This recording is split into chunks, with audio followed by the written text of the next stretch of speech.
Hello, reporter room investigators. Come on in, come on in. I'm so glad that you're here joining me today. My name is Jessica Della Davies. I'm an investigative journalist, and my job is to investigate crimes, crime scenes, and potential suspects and share with you how to do the same thing. If you have not subscribed to Reporter Room, please do. Like, share, leave a comment, and know that everything I'm sharing with you is my opinion. Steve Fisher appeared on a broadcast of Surviving the Survivor. He was asked about Josh Marshall and whether or not it was normal for Josh Marshall to break the lease. So let's listen in. I don't know so much about the lease, but I'll say one thing about the Josh coming on TikTok. He actually addressed that to me. He tagged me in it because he was replying to a statement I put out that I know somebody that wrote sent a letter by email to Josh and his team back in 2024 saying Celeste was a missing person and that they had reason to believe that she was with David. And then she mysteriously arrived home by herself the next day. And John, and what I put out there was, listen, I think I am, I only work missing person cases. That's all I do. And a lot of them are teens that have run away from the foster or CPS system or just getting trafficked or whatever. And I'm just so sick of there not being any accountability. Listen, it was everybody in David's orbit knew that girl was 11 years old to 14. And listen, she was not 15. I know the death certificate says that because it goes by the day that the person's found, but she turned 15 the day before. And, so what I put out there was, whether David directly did anything to her or not, there still needs to be accountability from David and from his people around him and the people that enabled this. She was a known missing person. She'd already been picked up by LAPD once in his custody, from what I understand. And this is unacceptable. It's just, this is a girl that's not of age to consent. She is not of age to make sound decisions. And if she's running away, this isn't because something's going on at home, then we need to know that and get her that right help, get her the help she needs. And Steve Fisher is right. And so he is clearly saying that people in David's orbit knew that she was underage, knew that she was a runaway, and that if she needed help, then they should have gotten her help, not just harbored her or whatever they were doing with her.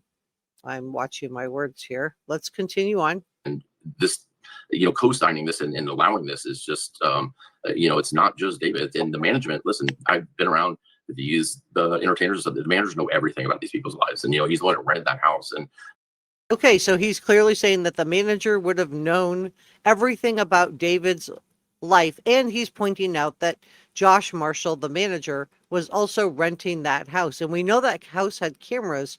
So who had access to the cameras? Let's continue on. It was no secret. And it just really infuriates me because now she's dead.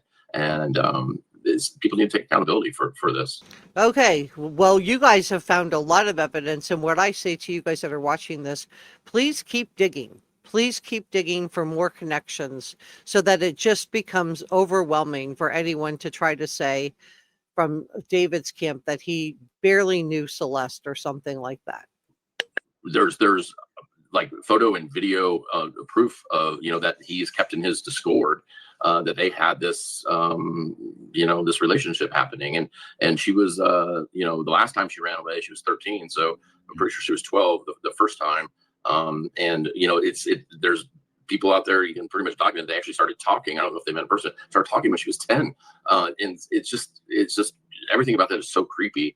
And then for someone like the manager to clap back at me saying, hey, I don't even deal with him that much. But you know what he didn't do? He said that he didn't have any involvement, but what he didn't say is he didn't mention her name once in that. He didn't say that he didn't know her. He didn't say he didn't know her age. He didn't say that he didn't know she was a runaway. And he didn't say, my condolences that she's dead, Josh Marshall says this video is false and the person is misinformed. This is the only time I'll speak on this matter for now. And a lot of us are wondering why Josh Marshall won't come out and speak on this to a reputable news source, because obviously we all have follow-up questions. Let's continue with Josh Marshall's statement, though. Quote, he says, "This has been a tough time for my family as I'm a father of 3. I received no emails. I'm no one's roommate. So a follow-up question that I would have on that is, did you ever spend the night at David's house? Let's continue on with Josh Marshall's statement. He says, quote, I live full-time at home with my wife and my kids. My daughter is 14, and this news is affecting so many lives. I never received any emails. And Steve Fisher is adamant that Josh Marshall most certainly did receive emails. He says, quote, I had zero knowledge of anything, and I don't live in California. Also, I work remotely 95% of the time, and my job doesn't require me to have much interaction with any of my clients / David, as there are many others that work with him on a day-to-day capacity, not me. Okay, so again, a follow-up question I would have here is, who works with David on a day-to-day capacity? Your name was on the lease, Josh Marshall. So who is working with David on a day-to-day capacity? Josh Marshall continues, as there are many others that work for him on a day-to-day capacity, not me. This news is tragic for many and for her family. I hope the proper authorities get to the bottom of it soon. Let me remind people, a lot of this speculation and alleged. In the meantime, I'm with my family, helping them emotionally get through the news of this tragedy. Please report on factual information. End quote. So now let's go back and listen to what Steve Fisher said about this yesterday. And it was just about him, and just really, I think it was, and to do it on TikTok, I don't get it. If you haven't subscribed, please hit the subscribe button. It's free and it helps me out a lot. Give this a thumbs up and drop me a comment. Let me know what you think about all of this in the comment section below. And I look forward to seeing you next time.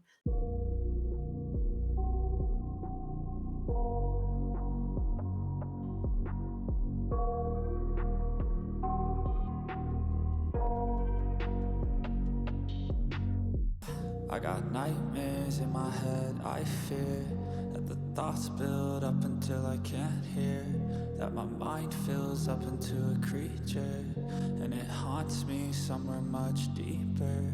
I got nightmares in my head, I fear that the thoughts build up until I can't hear, that my mind fills up into a creature, and it haunts me somewhere much deeper. I've been feeling weird, I can't seem to focus good enough. Nothing's really clear, sometimes it could be a little tough. I just need to feel like the end's in sight for me, but let's be really real, anxiety can foggy all this stuff. I've been feeling weird, I can't seem to focus good enough. Nothing's really clear, sometimes it could be a little tough. I just need to feel like the end's in sight for me, but let's be really real, anxiety can foggy all this stuff.